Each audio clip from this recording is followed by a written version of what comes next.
This is Andi Purewal for Boxing Social, and I'm delighted to be joined by promoter Frank Warren once again, and we're down here today at the announcement press conference for Josh Warrington's mandatory IBF World Featherweight title defence against Kid Galahad. Frank, first and foremost, as always, how are you doing? I'm fine, Andy. Yourself? I'm all good, thanks. Good to hear you doing well.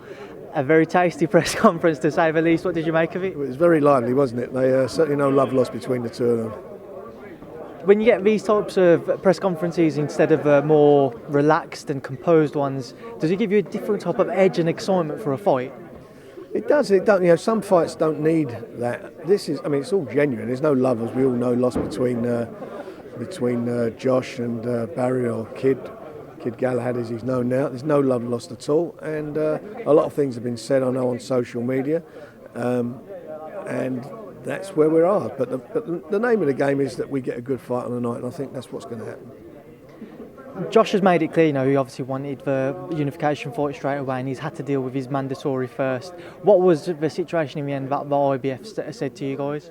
Well, the fact is, we didn't want this fight. I didn't want it. We wanted unification. Certainly, Josh wanted unification, but the IBF, he had Barry had a eliminator for the title, which made him the mandatory. The IBF ordered the mandatory, so that's where we're at. So he doesn't want to vacate his belt and go and fight for another belt. He wants to keep his belt. So this fight's on, and hopefully, and I believe he will. He comes through it, then we can look again at the mandatories. At the unification matches.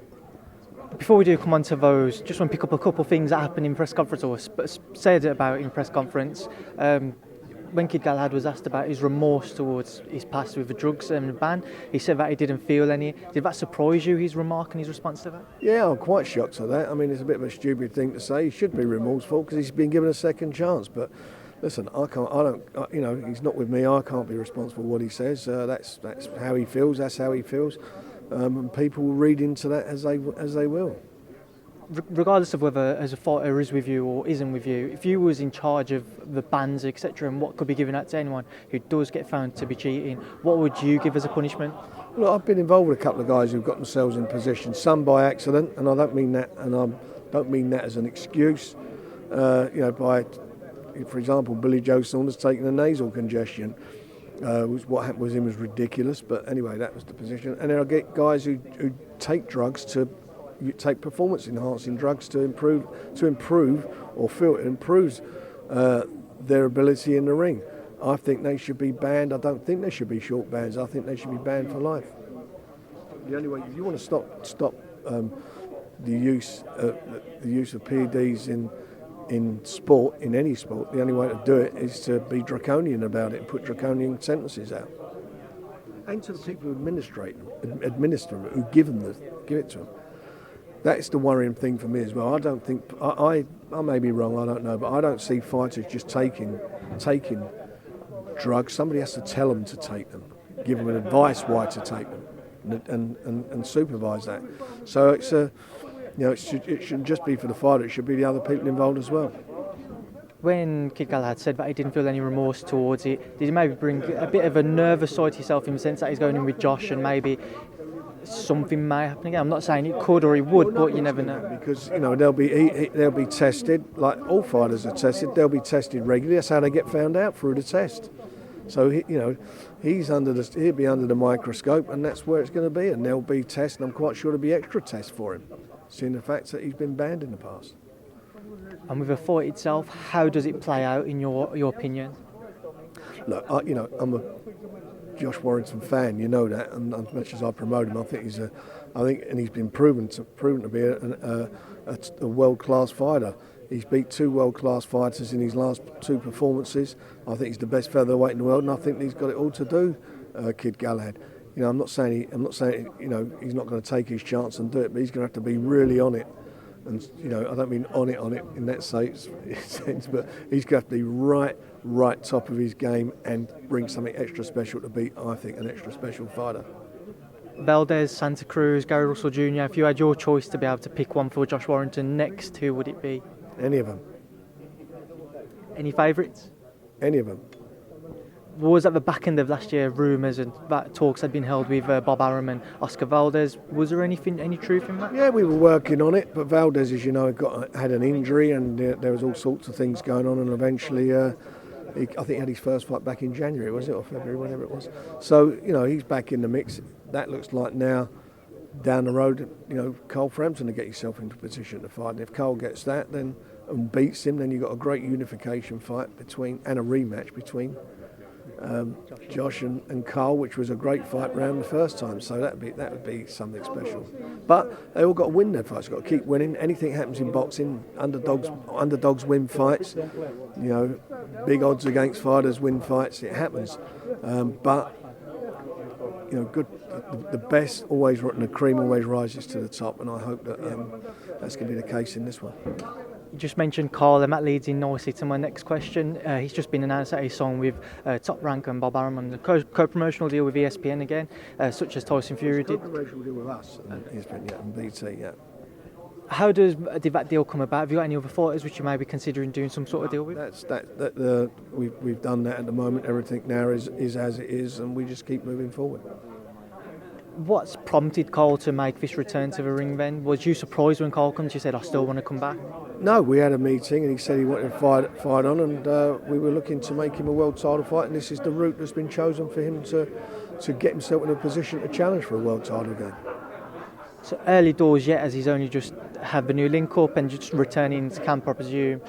What have you said in terms of opponents? Who have you spoken about? Who have you maybe lined up?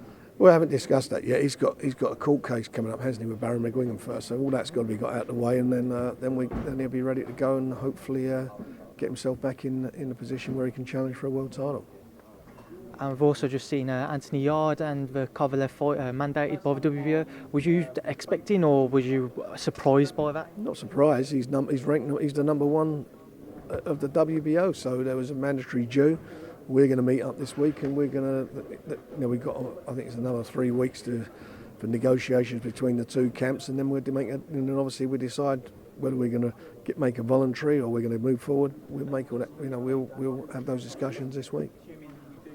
How do you see the landline? Do you think you will take that fight, or are you looking at other opponents still? Or we're not looking at anything at the moment. We're going to sit down and have a chat about it and see where we go with it.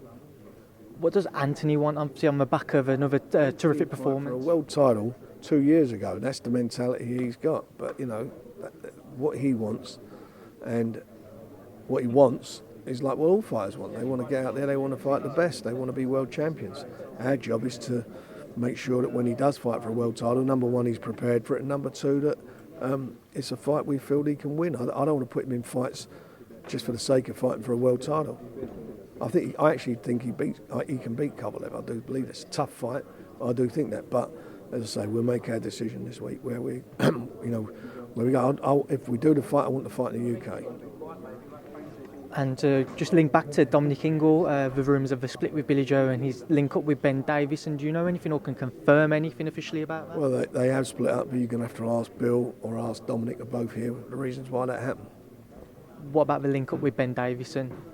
I believe that Bill's talking to Ben. It'd be, for me, if he's not with Dominic, I think it's a great move for him. Ben's a great young trainer. He's done marvellous and really well with Tyson.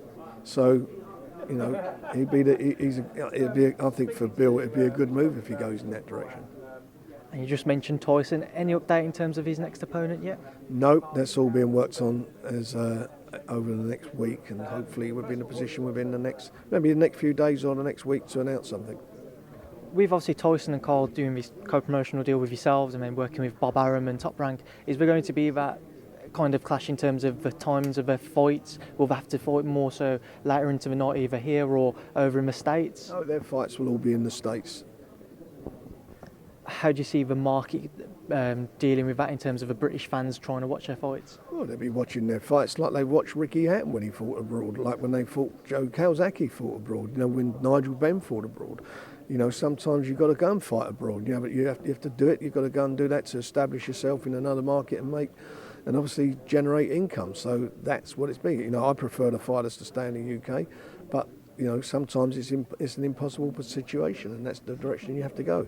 Whatever happened, whether Tyson had signed with ESPN or anybody, if he was going to fight and have his rematch with Deontay Wilder, it was always going to be in the States. He's never going to be in the UK, so it ain't no change. And finally, you've just mentioned him, Deontay Wilder. Rumours of this $100 million offer from Dazn for him to fight Dominic Brazil with his mandatory defence, and then two $40 million fights against Anthony Joshua. Rumours he's going to turn it down. What are your thoughts on that? Well, he announced today what he's going to do. He's got a press conference today, isn't he? So, from what I understand, and it's to be confirmed by them, that he's going to take the advice of his manager, Shelley Finkel, and also Al Heyman, who advises him, and also and stay with PBC and Showtime. And he's going to show loyalty to them. That's what he's chosen to do. So I understand, but I may be wrong, but they'll announce that today. There was not rumours, but you obviously saw the £50 million offer yourself last year, and with this $40 million offer with a $40 million rematch, do you think that Deontay might come in for a bit of stick if he doesn't take this fight because of the difficulties that might present making the AJ a unification bout? I don't think anybody can criticise Deontay in anything. He stepped up the plate. He's not ducked anyone, has he? Ever? I don't think he has. Not my opinion. I've got a great admiration for him. He's the champion who wants to fight anyone. But it's on it can't be always on somebody else's terms, and that's where he's at. So I don't believe that him not fighting on Dazn is any reflection of him. You know, no more than, you know, why isn't Anthony Joshua fighting on the ESPN? I mean, you know. Frank Warren, as always, it's been a pleasure, and I look forward to seeing you tomorrow. Top man, I'll see you tomorrow. I've got to see you a couple of times this week. You will do.